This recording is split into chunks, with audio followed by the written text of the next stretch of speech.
క్రాంతికి ఎట్లా మారింది? క్రాంతి క్రాంతి అంటే మేలా ఫీమేలా మస్తు భయపడుతుంటారు.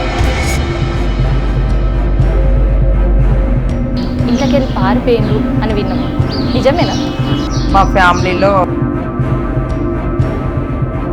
హోమ్ అరెస్ట్ మళ్ళీ ఎన్ని రోజులు ఉంటాయి? నన్ను బయటికి అస్సలు పంపించేటోళ్ళు కాదు. మరి ఇప్పుడు నిషాక్రాంతి రెమ్యునరేషన్ 1,20,000. ఫర్దర్ భవిష్యత్తులో మీ గోల్ ఏంటి అసలు? మాకంటూ గుర్తింపు చాలా తప్పండి. బోనాలు ఎత్తుకొని వస్తే బోనాలు ఆపేస్తారు అంటే వాళ్ళందరికీ ఉన్నంత విలువలు కూడా మేము లేకుండా ఉన్నామా? నేను వెళ్తున్నాను, నా పక్క నుంచి ఒక సెలబ్రిటీ వెళ్తున్నారు, ఆ సెలబ్రిటీ నేను అక్కడ నిలబడ్డాను. వీడియో నేను కూడా చూసా. తప్పు కదా. దీని వెనుక మీరు పడ్డ కష్టమే. చాలా కష్టాలు పడ్డాను నేను. తెలంగాణలో పెద్ద పండుగ, కేవలం తెలంగాణలో మాత్రమే ఈ ప్రత్యేక సాంప్రదాయం. ఇక అందరికి ఎరకనే కదా, ఆషాఢ మాసంలో బోనాల జాతర. ఇక్కడ శివశక్తుల బోనం చాలా ప్రత్యేకత. సో శివశక్తుల బోనం ఎట్లా తయారు చేస్తారు అండ్ ఎట్లాంటి నిష్ట నియమాలు ఉంటాయి, వాళ్ళ లైఫ్ స్టైల్ ఎట్లా ఉంటుంది, ఇట్లాంటి విషయాలన్నీ కూడా తెలుసుకొని ఇక ఇయ్యాల మనతోటి నిషాక్రాంతి, శివశక్తి నిషాక్రాంతి ఉంది. ఒకసారి ఆమెతో మాట్లాడదాం. శనార్థులు మంచిగా ఉన్నారా? మంచిగా ఉన్నా. ముందుగా తెలంగాణ ప్రజలందరికీ ఆషాఢ మాస బోనాల పండుగ శుభాకాంక్షలు తెలుపుకుంటున్నాను. మీకు కూడా ఆషాఢ మాసం శ్రావణ మాసం 2 మాసాల బోనాల పండుగ శుభాకాంక్షలు. Thank you. ఇక నిషాక్రాంతి గురించి ఇవాళ మేము ఒక ముచ్చట తెలుసుకోవాలనుకుంటాం. నిషాక్రాంతికి ఎట్లా మారింది? నాకు తెలిసి మీరు గుజరాతీస్ అయినా కానీ తెలంగాణ సాంప్రదాయాన్ని అసలుకి ఎంత అంటే మా తెలంగాణ వాళ్ళు పండుగ ఎట్లా చేస్తారో మీరు కూడా అట్నే చేస్తారు. ఎట్లా పాసిబుల్? అంటే మేము నార్త్ ఇండియన్స్, గుజరాతీ, తాత ముత్తాత నుంచి ఊరికి వచ్చేసారు, ఇక్కడే స్థిరపడిపోయారు. ట్రెడిషనల్ ఇప్పుడు మనము అమ్మవారు అంతా ఒకటే, దేవుడు అంతా ఒకటే కాబట్టి అమ్మవారు పూజ విధానం కూడా సేమ్. మా దగ్గర కూడా అమ్మవారికి నైవేద్యము, పూజలు, కాకపోతే ట్రెడిషనల్ని బట్టి వేరు వేరు ఉంటాయి. ఇప్పుడు మా దాంట్లో 9 నవరాత్రులు అమ్మవారికి చాలా ఘనంగా చేస్తాం మేము. ఒకటి కృష్ణాష్టమి కూడా చాలా ఘనంగా జరుపుకుంటాం మా గుజరాత్లో. మాకు చాలా పెద్ద ఫెస్టివల్స్. దానికన్నా మించింది దీపావళి. మనకి మన తెలంగాణ రాష్ట్రంలో అలాగే ఆంధ్ర రాష్ట్రంలో చూసుకుంటే ఉగాది పండగ నాడు కొత్త సంవత్సరంగా నడుస్తుంటాం. మా గుజరాత్లో ఏంటంటే దీపావళి రోజు మాకు మార్నింగ్ నుంచి కొత్త సంవత్సరం ఉంటుంది. మేము అలా అన్నమాట. అమ్మవారి పూజలో ఎటువంటి ఇది ఎక్కువ అది తక్కువ అని ఉండదు, అంత చాలా బాగా మేము పూజిస్తుంటాము. మా ఇంట్లో నుంచి కూడా పూజలు చేసుకుంటూనే అమ్మవారికి ప్రతిదీ ఉన్నాము. అయితే ఇప్పుడు మీరు గుజరాత్ గురించి చెప్పారు, మీ కాడ జరిగే పండుగల గురించి. ఇక్కడ మా తెలంగాణలో మాత్రం ఖచ్చితంగా ఆషాఢం వచ్చింది, శ్రావణం వచ్చిందంటే అమ్మవారికి నైవేద్యం పెడతాం. అది కూడా కొంతమంది మట్టి కుండలు వేసి, ఇంకా వెనకటోళ్ళు ఉంటే ఖచ్చితంగా మట్టి కుండలని వేస్తారు. ఇక కొంతమంది ఆనవాయితీ లేని వాళ్ళు పల్లెంలో పెట్టుకున్న తెచ్చి అమ్మవారికి భోజనం పెడతారు. మీ కాడ బోనాలు చేస్తారా? అదే చెప్తున్నా, మా దగ్గర అమ్మవారికి మనం ఇక్కడ మట్టి కుండలో అమ్మవారికి బోనం సంప్రదాయంగా చేస్తున్నాం కదా. మా సైడ్ ఏంటంటే నార్మల్గా నైవేద్యం చేసి అమ్మవారికి సమర్పిస్తాము. నేను ఇక్కడికి వచ్చి ఇక్కడ జన్మించిన తర్వాత నాకు చిన్నప్పటి నుంచి అమ్మవారు రావడం జరిగింది. చెరువుగట్టు రామలింగేశ్వర స్వామి దేవస్థానము, నల్గొండ జిల్లా నార్కెట్పల్లి మండలము, చెరువుగట్టు గ్రామము. అక్కడ స్వామి వారిది చాలా మహత్యము. ఒక్క రాయిని 3 గుండ్లు చేసిండు ఆయన. 3 గుండ్లు అంటే ఇట్లా 3 స్పేస్ ఉంటాయి అనమాట. ఆ సొరకల నుంచి దేవుని దగ్గరికి వెళ్ళి పైన రామలింగేశ్వర స్వామి లింగం ఉంటుంది, ఆయన దర్శనం చేసుకొని వస్తారు. అక్కడ ఎటువంటి రోగమైనా సరే, ఎటువంటి ప్రాబ్లం ఉన్నా, పిల్లలు పుట్టకపోవడం కానీ, ఒంట్లో బాగాలేకపోవడం కానీ, కొంతమంది రోగాలతో బాధపడుతుంటారు, అవి ఎక్కడికి వెళ్ళినా తగ్గవన్నమాట. అలాంటి రోగాలకి భూత వైద్యుడు అనమాట ఆయన రామలింగేశ్వర స్వామి. అక్కడ ఆ దేవుడి దగ్గరికి నన్ను మా ఇంటి దగ్గర ఒక ఆంటీ ఉంటుంది, ఆంటీ తీసుకెళ్ళింది అనమాట టెంపుల్కి. మామూలుగా ఇట్లా అమ్మవారి ఇంట్లో వస్తుంది, ఆ గుడి దగ్గరికి వెళ్ళి నిద్ర చేస్తే నీకేంటి అనేది తెలుస్తుంది. అమావాస్య టైంలో ఎక్కువ పోతుంటారు, ప్రతి అమావాస్యకి 3 days అక్కడ నిద్ర చేస్తాం అనమాట. అలా నాకు అమ్మవారు బయట పడడం జరిగింది. అలాగే నాకు బోనం అక్కడ రేణుకెళ్ళమ్మ, బాపుని ఎల్లమ్మ ఉంటుంది, ఇలా బోనం చేయాలని చెప్పి నాకు తెలుగు కూడా ఇంత స్పష్టంగా వచ్చేది కాదు. అమ్మవారు రావడము, నేను మాట్లాడడము ఇట్లా తెలుగులా కొద్దిగా వచ్చేది, ఇంత పర్ఫెక్ట్ వచ్చేది కాదు. ఇట్లా బోనం గురించి ప్రతిదీ చెప్పడము. మా ఆమె మాకు వచ్చి మాకు దారిని చూపించింది, కొలుచుకోండి అని చెప్పి. ఆ అమ్మవారిని అలానే నమ్ముకుంటూ వచ్చాను, అలానే ఎత్తుకుంటూ వచ్చాను.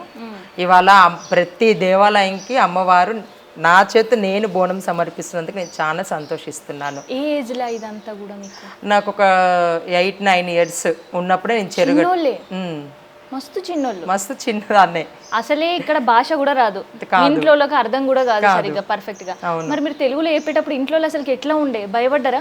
అంటే ఇంట్లో వాళ్ళకి అమ్మవారు వస్తుందని తెలుసు, కాకపోతే మా కుల దేవత వస్తుందేమో, అరే మనకి ఇది ఇక్కడిది తెలియదు, చేస్తే మన అమ్మవారికి ఏమైనా కోపం వస్తుంది అంటే అమ్మవారు అప్పుడు వచ్చి ప్రతిదీ చెప్పింది అనమాట. అంతా నేను ఒక్కటే, నాకు అక్కడ అయినా చేసేది ఇదే, ఇక్కడ చేసేదైనా ఇదే, కాబట్టి నన్ను ఎత్తుకోండి, మిమ్మల్ని నేను ఎత్తుకుంటా అని చెప్పి చెప్పడం వల్ల అప్పటి నుంచి ఇప్పటి వరకు ప్రతి సంవత్సరం బోనం కంపల్సరీ, ఆ స్వామివారికి తలంబ్రాలు అగ్నిగుండాలు కంపల్సరీ దొక్కుతాను. ఇంట్లో తొలితే ఏమన్నారు అమ్మవారు వచ్చుడు అంటే, ఇప్పటికి ఇక్కడుండే తెలంగాణలో ఉంటే చిన్నపిల్లలంటే మస్తు భయపడుతుంటారు. అరే అమ్మవారు వచ్చింది, అది అబ్బాయి పే మీదకి వచ్చిందంటే వాళ్ళకి మస్తు బొగులు. మరి మీ ఇంట్లో ఏమన్నారు? అంటే చెప్తున్నా, స్టార్టింగ్ నుంచి మా కులదేవత నాకు ఒంటి మీద చిన్నప్పటి నుంచి వస్తూనే ఉంది. మా దాంట్లో మేము అక్కడికి వెళ్ళినా అంటే ఇయర్లీ వన్స్ మేము కంపల్సరీ మా గుజరాత్కి వెళ్ళి మా కులదేవత దర్శనం చేసుకొని మేము పూజ కార్యక్రమాలు అన్నీ కంపల్సరీ, మాకంటూ గుడి ఉంటుంది మా కులదేవతకి. ఇప్పుడు మన దగ్గర ఎట్లా అన్న తమ్ములు పొత్తుల్లో అమ్మవారు ఉండడము, ఇట్లా గుడి ఉండడము, తాతల ముత్తాతల నుంచి ఒక దేవాలయం అనేది ఎలా ఉంటుందో మాకు కూడా గుజరాత్లో కంపల్సరీ మా కులదేవత గుడి కంపల్సరీ ఉంటుంది. పెళ్ళిళ్ళైనా సరే ఏదైనా సరే కంపల్సరీ ఆమె దర్శనం చేసుకుని వస్తాం. మాకు గుజరాత్కి వెళ్ళడానికి అప్పట్లో అయితే ఒక 1 వీక్ పట్టేది, ట్రైన్స్ చేంజ్ అవుతూ నా చిన్నతనంలో. ఇప్పుడు డైరెక్ట్ ట్రైన్స్ కూడా ఉన్నాయి, ఓ 2 డేస్ పడుతుంది వెళ్ళడానికి. కంపల్సరీ అమ్మవారి దర్శనం చేసుకొని ఇయర్లీ కంపల్సరీ నేను బోనాలు చేసే ముంగట కూడా కంపల్సరీ మా అమ్మవారికి పూజ చేసిన తర్వాతనే స్టార్ట్ చేస్తాం. మరి ఓకే, మంచిగా చేస్తున్నారు. ఇప్పుడు కూడా ముద్దుగా బోనాలు, బంగారు బోనం అంటే ఇప్పుడు అందరికీ నిశాక్రాంతి గుర్తుకొస్తుంది. కానీ క్రాంతి నిశాక్రాంతికి ఎట్లా మారింది? క్రాంతి నుంచి ఎలా మారిందంటే అందరికీ తెలిసిందే, తెలియంది అయితే ఏం లేదు. మేము శివశక్తులము, దేవునికి సంబంధించిన వాళ్ళమే. కాకపోతే మా అమ్మ నాన్న పెట్టిన పేరు క్రాంతి. సో నాకు ఒక పేరు క్రాంతి అంటే మేలా ఫీమేలా లేకుంటే ఏంటి అన్నది ఒక క్లారిటీ జనాల్లో ఉండేదన్నమాట. నేను ఇలానే మా గురువు గారు ఎవరైతే ఉన్నారో వాళ్ళని సంప్రదించి ఇలా మాట్లాడలేందంటే, ఇలా క్రాంతి అంటున్నారు, ఇలా అంటున్నారు, నేను జోగిని అని తెలంగాణలో అంటున్నారు, కానీ శివశక్తి అని మనకు తెలుసు. మేమైతే శివశక్తుల్లాగానే ఉన్నాము, శివశక్తి అలానే ఉన్నాము. కాకపోతే ఇప్పుడు జోగిని అంటూ ట్రెండింగ్ చేసేస్తున్నారు, అది అలా ఉండిపోయింది. అంటే నిషా అని పెట్టుకో అమ్మ, నీ పేరు మీద నిషా అని పెడితే కూడా మంచిగా ఉంది అంటే నిషా అని పెట్టుకున్నా. అలాగే ఒక ప్రొఫైల్ గురించి కూడా పెట్టుకున్నా. సో మరి ఇప్పుడు మీకు నిశాక్రాంతికి జోగిని అనే పిలుపు మంచిగా అనిపిస్తుందా, శివశక్తి అనే పిలుపు మంచిగా అనిపిస్తుందా?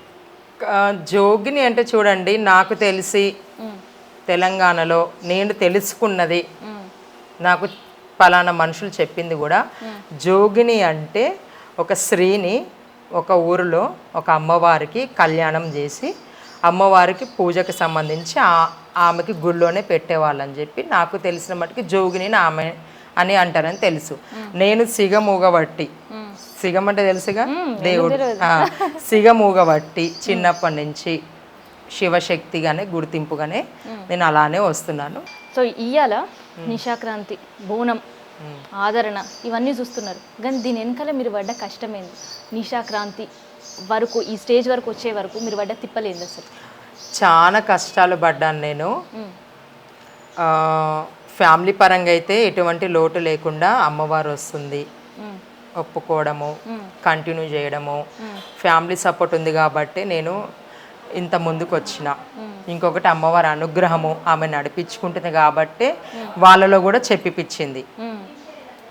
ప్లస్ ఇంకొకటి మెయిన్ మా గురువు గారు పూజా కుమారస్వామి అని చెప్పి జడ్చెల్ల వెలుగొండ గ్రామంలో ఉంటారు. తను నాకు ముంగట్ సపోర్ట్, బోనం ఎత్తుకుంటే ఇలా ఉండాలి, నీకు అమ్మవారు వస్తే గురువు లేని గుడ్డి విద్య, నీకు అమ్మవారు వచ్చినప్పుడు నువ్వు అలా ఆడడము ఇలా ఆడడము అన్నీ జరుగుతున్నాయి. కానీ కొన్ని ఉపదేశాలు అనేది మీకు నేను నేర్పిస్తాము. బయట వెళ్తే ఎలా ప్రవర్తించాలి, భక్తులు వస్తే ఎలా మాట్లాడాలి, మీది చిన్న వయసు, చిన్నపిల్లలు మాట్లాడినట్టు కాదు, మీకు అమ్మవారు వస్తుంది అది ఓకే, కాకపోతే మీరు ఎలా ప్రవర్తించాలి, ఎలా ఉండాలి. అమ్మవారు అయిపోయిన తర్వాత చిన్నపిల్లలు చేష్టలు చేసుకుంటా అలా ఉండకూడదు. నీ వయసు చిన్నది, ఇలా నడుచుకోవాలి, ఇలా కట్టు బొట్టు ఇలా ఉండాలి. ప్రతిదీ పలానా వాళ్ళ ఇంటికి వెళ్తే పలాంది తినకూడదు, పలాంది తినాలి. కొన్ని మాటలు చెప్తారు తినేటప్పుడు, ఆ మాటలు చెప్పినప్పుడు అన్నం తినకూడదు అనేటి. ఇప్పుడు మనం తుమ్మితే చేయి గడగడము ఎలా అంటుంది, అలా మా దాంట్లో కూడా కొన్ని పద్ధతులు ఉంటాయి. కొన్ని వర్డ్స్ వాడతారు తినేటప్పుడు, అలాంటి వర్డ్స్ వాడినప్పుడు భోజనం చేయకూడదు. కొన్ని ఇల్లులు ఉంటాయి, తినేవి ఉంటాయి, తినకూడదు ఉంటాయి. అలా మా గురువు పద్ధతిగా నేర్పించుకుంటూ వచ్చింది. కష్టం కూడా అలానే ఉంది. ఇప్పుడు మేము ఫాస్టింగ్తోనే బోనం ఎత్తుకోవాలి. అయితే మీరు అమ్మవారు వచ్చిన తర్వాత ఇంట్లోకి వెళ్ళి పారిపోయినరు అని విన్నాం, నిజమేనా? నిజమే. అంటే మా ఎంత ఏజ్లో అట్లా అంటే అది ఎందుకు నేను చెప్పలేకపోయానంటే, మా ఫ్యామిలీలో మా పెద్దనాయన కూడా మన రైల్వే డిపార్ట్మెంట్లో జాబ్, హెడ్ కానిస్టేబుల్. అలాగే మా బాబాయ్ కూడా నార్కెట్పల్లిలో హెడ్ కానిస్టేబులే. డాడీ చిన్నప్పుడే చనిపోయిండు. వాళ్ళు కాకపోతే స్ట్రిక్ట్గా మెయింటైన్ చేయడం అలా చేసేటోళ్ళు అనమాట. డాడీ లేనప్పటి నుంచి అమ్మ సపోర్ట్, అక్క వాళ్ళు సపోర్ట్. ఎంత ఫ్యామిలీలో అమ్మ అక్క సపోర్ట్ చేస్తే మగవాళ్ళది అనేది కొద్దిగా ఉంటుంది కదా. అయితే బాబాయ్ వాళ్ళు ఏంటంటే, బాబాయ్ది నా మైనస్ ఏంటంటే, బాబాయ్ది నార్కెట్పల్లినే జాబ్, చెరుగట్టు నార్కెట్పల్లిలో పక్కనే ఉంది. అలా నేను ప్రతి అమావాస్యకి వెళ్ళినప్పుడు వీడెళ్ళి మన దాంట్లో సిగ మొగితే ఇవన్నీ ఉండవు, మన దాంట్లో దేవుడు వస్తే మనం మొక్కుతాము, నైవేద్యం పెడతాము ఉంటుంది. వీడేంటి మళ్ళీ ఇక్కడ ఇలా అమ్మవారికి సమర్పణ అయితే అంటుండు, గాజులు అంటుండు, అట్లా అంటుండే ఆయన వర్షంలో చెప్తున్నా. అలా చెప్పేటోళ్ళు. నేనేమో అలా కాదు బాబాయ్, తెలంగాణ అమ్మవారు, నాకు అమ్మవారు ఇక్కడ అమ్మవారు కూడా వచ్చింది, అమ్మవారు అవతారం ఎత్తుకుంటే మంచిది, అమ్మవారు అవతారం ఎత్తుకోమని చెప్తుంది నన్ను, నేను కొన్ని పూజలు చెయ్యాలి అంటే, నీకేంది మన అమ్మవారు వస్తుంది కులదేవత, నార్మల్గా మంచిగా ఉంది. మన దాంట్లో ఇయర్లీ వన్స్ పూజ చేస్తారు, నైవేద్యం ఎక్కిస్తారు. మన ఇంట్లో ఏదైనా ప్రాబ్లం ఉంటే వచ్చి చెప్పి వెళ్తూనే ఉంది చాలు. మళ్ళీ అమ్మవారిని కొత్తగా ఎత్తుకొని అని అలా చెప్తే నేనేం చేశాను, చెరువుగట్టు రామలింగేశ్వర స్వామికి 41 days పూజ ఉంటుంది. పూజ ఆగిపోయిందని చెప్పి మళ్ళీ అప్పుడు జంప్ అయిపోయాను అనమాట ఇంట్లో నుంచి. అదే టెంపుల్కి వెళ్ళినా, మళ్ళీ అదే టెంపుల్కి వెళ్ళి మళ్ళీ పూజ పట్టుకుంటే, మళ్ళీ మా పిన్ని వచ్చి మళ్ళీ నన్ను పట్టుకుంటే, మా పిన్ని కొద్దిగా అర్థం చేసుకుంది, మళ్ళీ ఇంటికి తీసుకెళ్లారు. ఇక ఇవన్నీ అయితే ఇక నన్ను వీళ్ళు ఉండని ఎట్లేదని చెప్పి నేను వెళ్ళిపోయాను, మా గురువు దగ్గరికి వెళ్ళిపోయాను. ఎక్కడికి వెళ్ళి ఫస్ట్ అదేనా తొలుత ఇంట్లోకి వెళ్ళి బయట కాలు పెట్టుడు అనేది? అవును, అదే. ఆ 8 సంవత్సరాల ఏజ్ లోనే 9-10 అప్పుడు ఎక్కడ పోయారు? నేను బాంబే వెళ్ళిపోయాను. మళ్ళీ ఎప్పుడు తిరిగి వచ్చారు? నేను బాంబే వెళ్ళి 1.5 years తర్వాత తిరిగి వచ్చాను. ఇంట్లో అంతా ఆగమాగం కాలే? అమ్మకి తెలుసు, చెప్పాను వెళ్ళిన సంగతి. అంటే వెళ్ళిన ఒక 1.5 monthకి మమ్మీకి చెప్పాను. తర్వాత మమ్మీ అక్క వాళ్ళందరూ చెప్పడం జరిగింది. ఇంకా మమ్మీ వాళ్ళు ఏంటంటే ఏ గుళ్ళో ఏ పూజ చేసుకుంటుండని అనుకున్నారు. నేను 1.5 month తర్వాత చెప్పాను. నా దగ్గర నోకియా మొబైల్ ఉండే చిన్నది, బ్లూ కలర్, దాంతో కాల్ చేసి చెప్పాను. వడాఫోన్ సిమ్ నాది ఇంకా గుర్తుంది. దాంతో కాల్ చేసి మమ్మీకి చెప్పాను, ఇట్లా వెళ్ళిపోయాను, ఇట్లా ఉండిపోయాను అని చెప్పాను. తర్వాత మమ్మీ వాళ్ళు మరి ఎప్పుడు వస్తావు ఏంటి అనేదంటే, బాబాయ్ నన్ను కొట్టాడు తిట్టాడు అంటే నేను వస్తాను, అప్పటి వరకు నేను రానని చెప్పాను. ఇంకా తర్వాత బాబాయ్ వాళ్ళందరూ కోపంగానే ఉండే, డ్యూటీలో అంతా మాది పేరు ఇలా అవుతుంది అది ఇది అని చెప్పడం. తర్వాత 1 year తర్వాత మళ్ళీ నేను చెరువుగట్టుకి రావడం, నా బోనాల టైంలో నేను మళ్ళీ చెరువుగట్టుకి రావడం జరిగింది. నేను మళ్ళీ ఆయన దర్శనం చేసుకున్నాను, అమ్మవారికి బోనం చేశాను, సిటీలో బోనం ఎత్తుకున్నాను. బోనం ఎత్తుకోవాలమ్మా అని చెప్పి నన్ను పిలవడం, అది నా అదృష్టమో తెలియదు, అమ్మవారి అనుగ్రహం ఉంది కాబట్టి నా అదృష్టంగా నేను వెళ్ళాను. ఆ బంగారు బోనం ఒక్క బోనం చేద్దాం అనుకున్నాం ఫస్ట్ గోల్కొండ టెంపుల్కి. నాకు తెలిసైతే అలానే చెప్పారు, రేపు మార్నింగ్ బోనం ఉందమ్మా, నువ్వు కంపల్సరీ రావాలి, నువ్వే బోనం ఎత్తుకోవాలి అని అన్నారు. నాకు అదే రోజు మన సికింద్రాబాద్లో బోనం ఉండే. నేను 2 years చేశాను సికింద్రాబాద్లో ఘటాల రోజు. ఒక కమిటీ తరపు నుంచి ఫస్ట్ బోనం నువ్వే ఎత్తుకోవాలమ్మా అని చెప్పి 2 years నాతో చేయించారు. 3rd year వాళ్ళకి ఏమనిపించిందో వాళ్ళు నాకు కాల్ చేయలేదు, నేను వెళ్ళలేదు. నేను అన్నీ రెడీ చేసుకొని కూర్చున్నా సాటర్డే రోజు. రేపు పొద్దున సికింద్రాబాద్కి వెళ్ళాలి, వాళ్ళు కంపల్సరీ నాకు ఫోన్ చేస్తారు అని బోనము బిందెలైనా సరే వేపాకైనా సరే నా శారీ బ్యాంగిల్స్ అన్నీ రెడీ చేసి పెట్టుకున్నా. కాల్ రావట్లేదు, 6 అయినా కాల్ రావట్లేదు. 7కి నాకు మిర్యాల మండి నుంచి కాల్ వచ్చింది. అశోక్ అని గాజుల అంజయ్య సార్ దగ్గర ఉంటారు, మా బాస్ రమ్మంటుండమ్మా కంపల్సరీ నీవు మార్నింగ్ బోనం ఎత్తుకోవాలంటే నైట్ అయింది, నేను నైట్ పూట అయితే రాలేనండి బయటికి, నేను మార్నింగ్ డైరెక్ట్ బోనమే ఎత్తుకుంటా వచ్చి అని చెప్పిన. సరే కన్ఫర్మ్ ప్రోగ్రామ్ అన్న. మరి రెమ్యునేషన్ ఏమైనా అదే ఏమైనా డబ్బులు ఏమైనా తీసుకుంటావు కట్నం కింద అంటే, నాకు చీరే సారే అమ్మవారి గాజులు మీ సంతోషంగా ఇంత కట్నం పెడితే అంత తీసుకుంటా అండి, నాకు డిమాండ్ అలాంటిది ఏం లేదని చెప్పాను. చాలా సంతోషం అమ్మ నువ్వు ఈ మాట చెప్పినావు, సరే అని చెప్పి మార్నింగ్ వెళ్ళాను. వెళ్ళి చూసేసరికి బోనం తెచ్చిచ్చిర్రు. ఈ బోనం ఇది ఇంత వెరైటీగా ఉంది, అదిగా గోల్డ్ కలర్లు ఉంది. ఏంటంటే అది గోల్డ్ కలర్ వెరైటీ కాదు, బోనమే గోల్డ్ బోనము, ఇది బంగారు బోనము. ఫస్ట్ బోనము అమెరికాలో అమ్మవారికి అక్కడ చేశారు. బోనాల జాతర రాకముందు వాళ్ళ డాటర్ అక్కడే ఉంటారు, మొక్కు ఉంటే ఇక్కడ బోనం చేశారంట. చెయ్యమ్మ నువ్వే ఎత్తుకోవాలి బోనాన్ని అంటే, నార్మల్ మట్టి కుండలో బోనం ఎత్తుకున్నా మా గురువుగారు బిందెలలో చేసేవాళ్ళు పెద్ద పెద్ద కనిపించాలని చెప్పి. ఆ 3 అంతరాల బోనం అయితే కుండ మీద పెట్టి అప్పట్లో చేసేటోళ్ళు.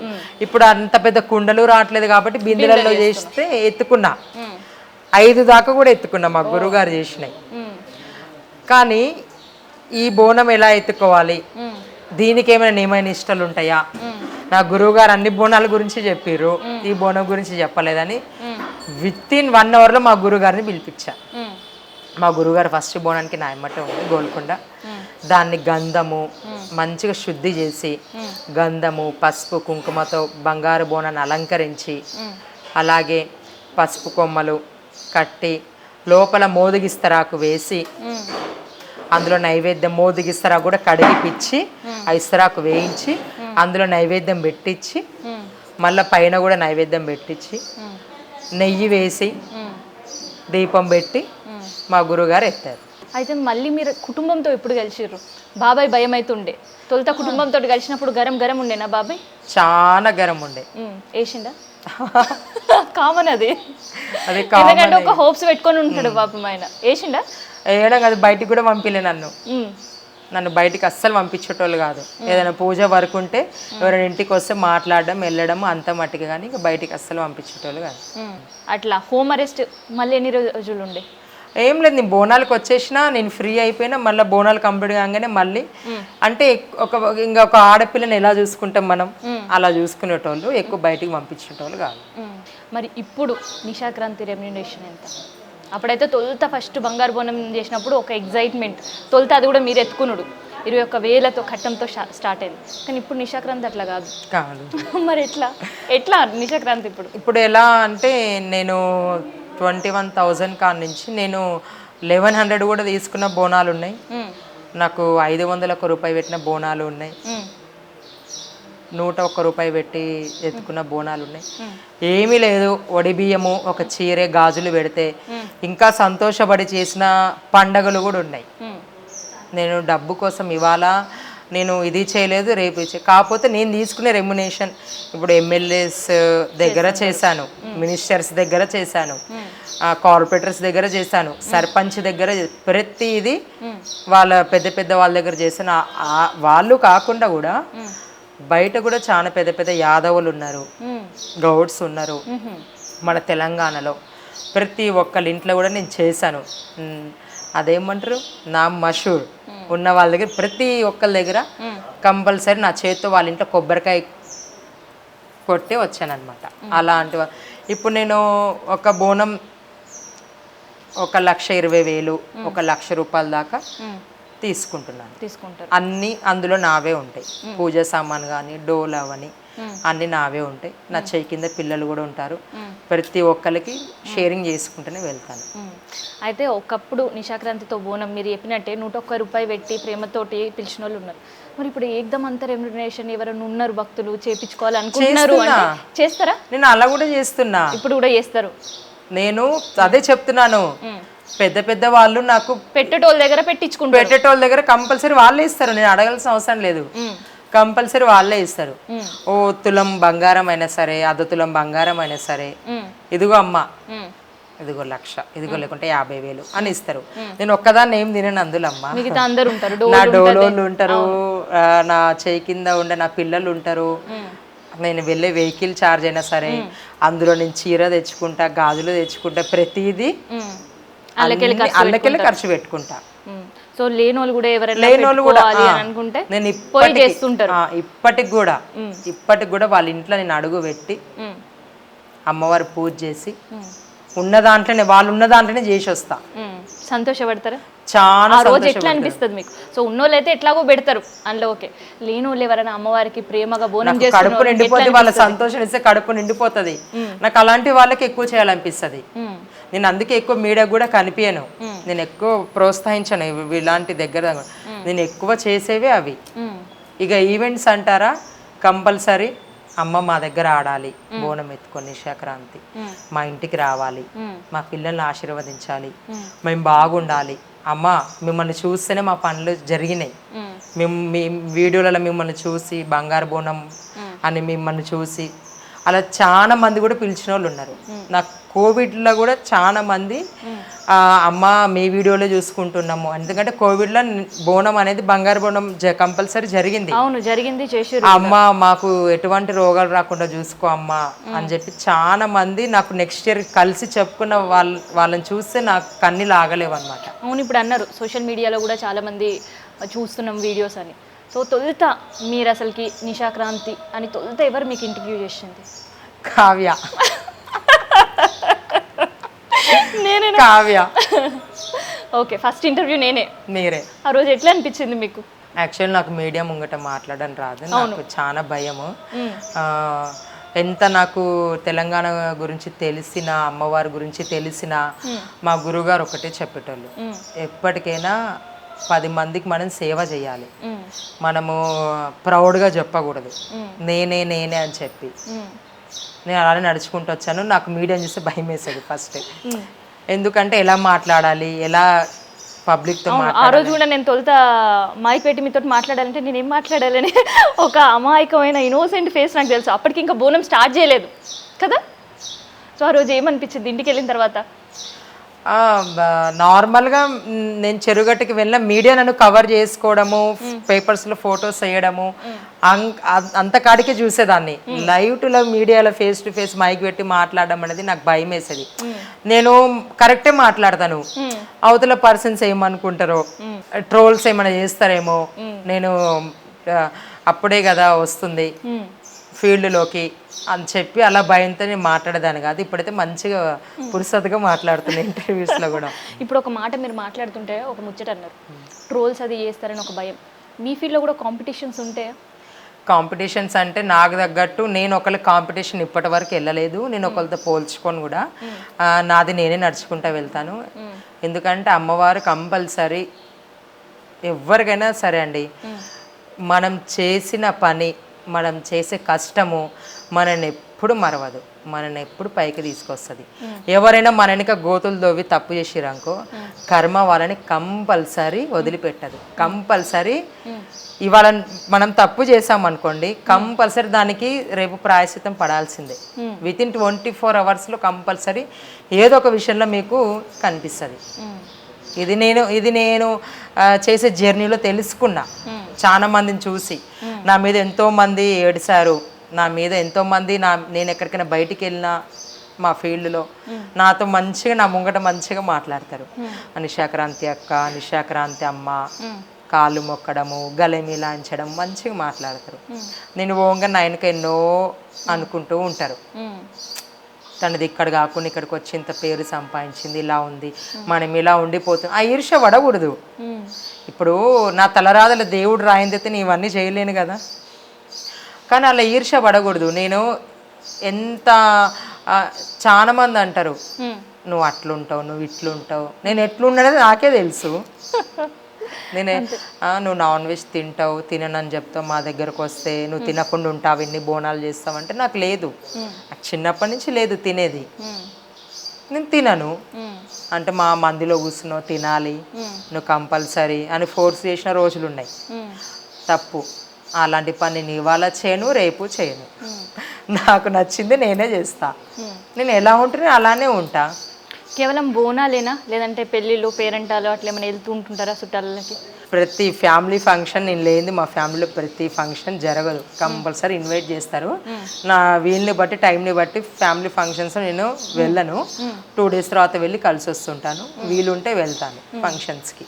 అయితే ఫంక్షన్ అనేసరికి చుట్టాలు పక్కలు మనకు తెలిసిన వాళ్ళు తెలియని వాళ్ళు వీళ్ళ దోస్తులు వాళ్ళ దోస్తులు అందరూ వస్తారు కదా. ఎవరైనా చూసి ఈ పిల్ల బాగుంది అని సంబంధాలు అడిగిర్రు. ఏమనిపించింది? మా సిస్టర్ మ్యారేజ్ అయింది కాచిగూడలో, అనిత అని చెప్పి. తన పెళ్ళికి వెళ్ళాను.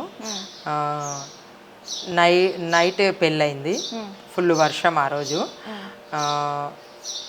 నార్మల్గా వాళ్ళు నాసిక్లో ఉంటారు, వాళ్ళ ఫ్యామిలీస్ అంతా, మా సిస్టర్ వాళ్ళ ఫ్యామిలీస్ అంతా వాళ్ళు నాసిక్ నుంచి వచ్చారు.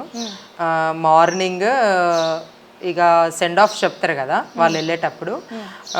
బ్లూ డ్రెస్ వేసుకున్న అమ్మాయి బాగుంది, ఆ అమ్మాయి మీ చెల్లెలే కదా, సంబంధాలు ఏమైనా చూస్తున్నారా, లేకుంటే మా కొడుకుని ఏమైనా చేద్దామని అడిగారంట. మా అక్క నన్ను ఇప్పటికీ సతాయిస్తూ ఉంటుంది.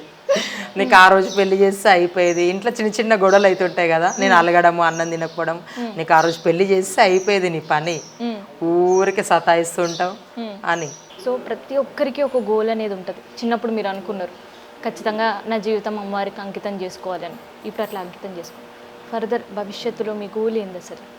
నా గోల్ ఏంటంటే తెలంగాణ రాష్ట్రంలో అమ్మవారికి ఇంత బోనాలు చేస్తున్నా, ఇంత కష్టపడి చేస్తున్నా, సగం జీవితం అమ్మవారికి అంకితం అయిపోయింది.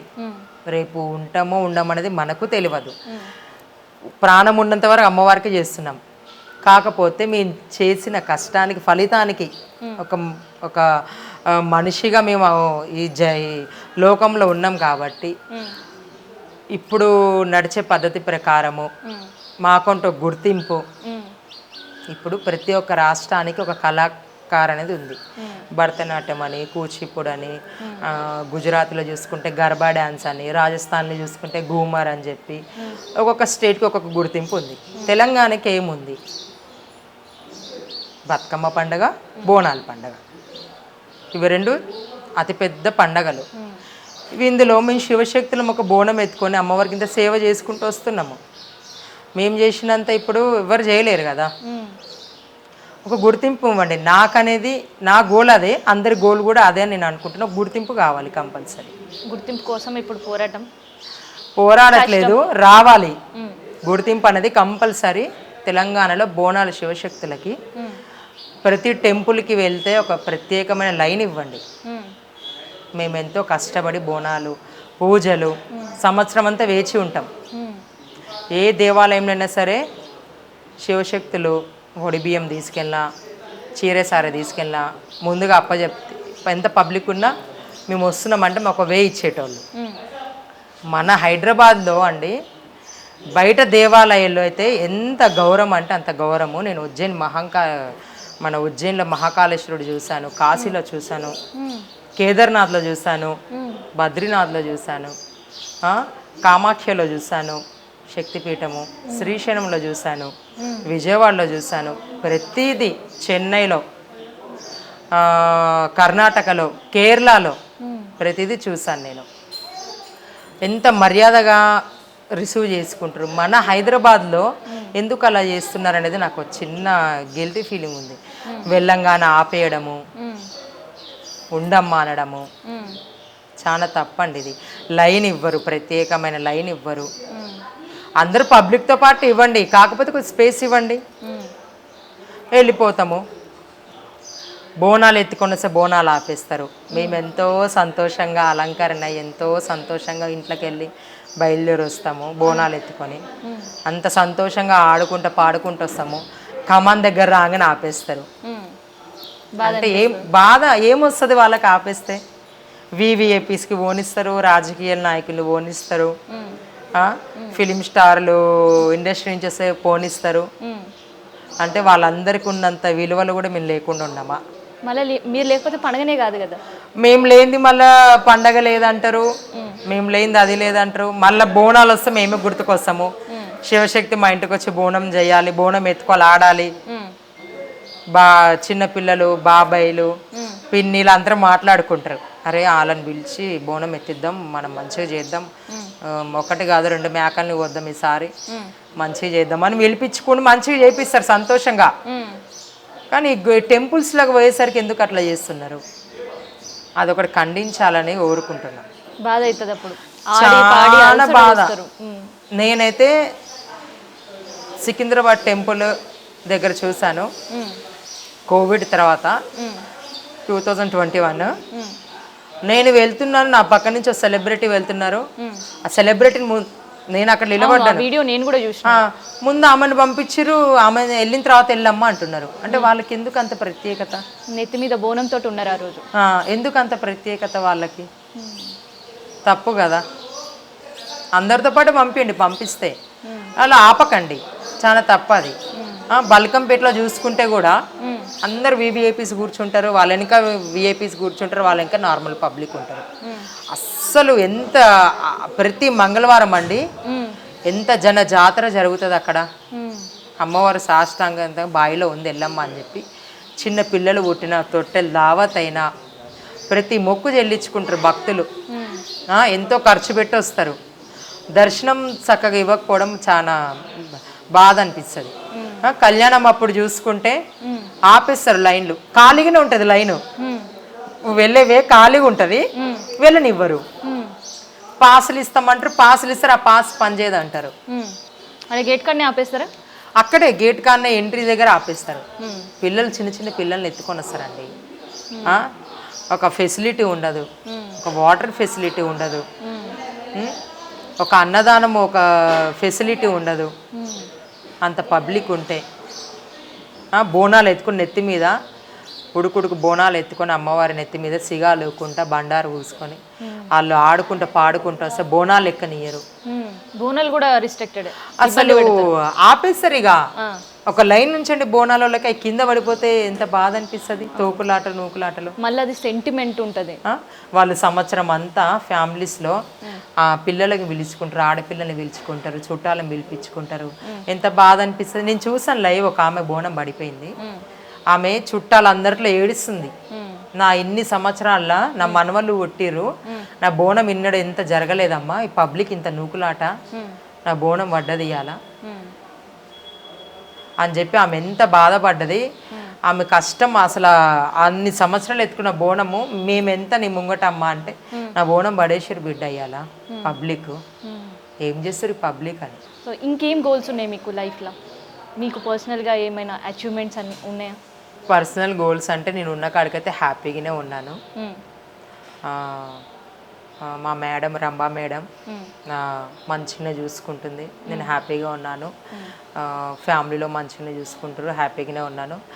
గోల్ అంటే ఏం లేదు, ఒక ఇల్లు ఉంది నాకు. మహేష్ గౌడ్ గారు అని చెప్పి మన చైతన్యపూర్లోనే ఉంటారు. వాళ్ళు నాకు ఒక 100 yards ల్యాండ్ ఇచ్చారు రీసెంట్లీ. నేను అదొక చిన్నగా అయినా సరే నేను ఒక పెద్ద భవనం లాగా కట్టుకోవాలని నా కోరిక ఉంది. అది నేను త్వరలో చేసుకోవాలి, అదొక్క నా కోరిక. ఇంకా నాకు వేరే కోరిక అనేది అమర్నాథ్ వెళ్ళేది, ఇంకా నాకు వేరే కోరికలు అయితే ఏమీ లేదు. మంచిగా మీరు కూడా ఇల్లు కట్టుకొని మమ్మల్ని పిలవడం మాత్రం మర్చిపోవద్దు. మరి నీతోనే చేస్తా home tour. Thank you. So ఇది శివశక్తి నిషాక్రాంతితో ముచ్చట. సో మరొకరు ముచ్చటతో మళ్ళీ కలుద్దాం. నేను మీ కావ్య జనరేషన్.